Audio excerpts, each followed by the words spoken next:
joined here by one of the most seasoned journalists of the country, Jeff Koinange, in the JKUAT Career Fair 2014. Briefly, just tell us, to the upcoming journalists who think that the job market in terms of mass communication is so flooded, what can you just briefly tell them? I tell them they're very wrong. It's not flooded. I mean, there are jobs out there that they will never believe. The opportunities you folks have right now, compared to when we started off in this business, it's a bottomless pit.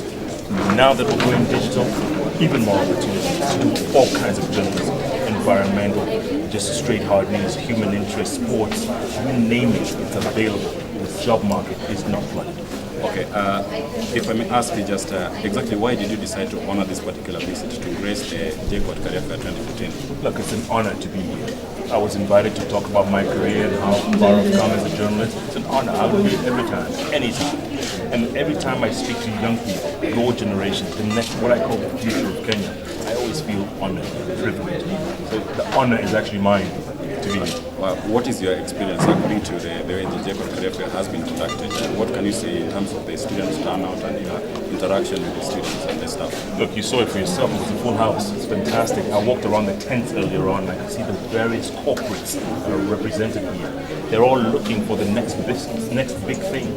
They probably come out of JKUAT. It's good to see the corporate supporting this. It's good to see the students interested in the various careers. It's fantastic. And it just shows that once you guys graduate, once the students here graduate, the job market out there is literally waiting to snap them up. Okay, briefly in 2 sentences, can you just tell us briefly about your book and what it's all about, your experience as an African journalist, and the way you've traveled throughout the world in the world of media? Look, the title says it all. It's called Through My African Eyes. It talks about my experiences on the continent, covering 47 of 54 countries that I covered on the continent. The stories I did, how I did them, the people I met, the experiences I encountered. It's all written there because I felt it would be very selfish if I didn't tell my people, the continent of 1 billion people, what I was privileged to do.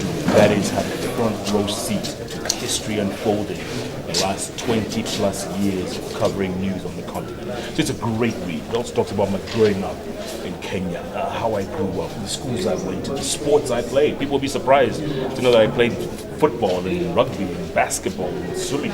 And I talk about that, but I talk about it simply so that people can be inspired to write their own stories. If we can't write our own stories, that'd be the biggest mistake.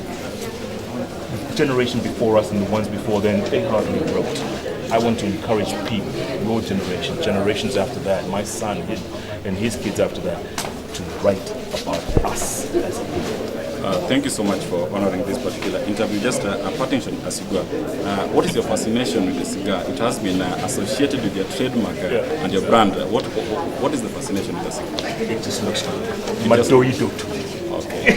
Thank you so much for joining us. Thank you, brother. That was Jeff Koinange, what a motivational speaker. To all the journalists out there, you are advised to just come out and showcase whatever the thing that you have. Covering the JKUAT Career Fair, I'm Tobias Pele.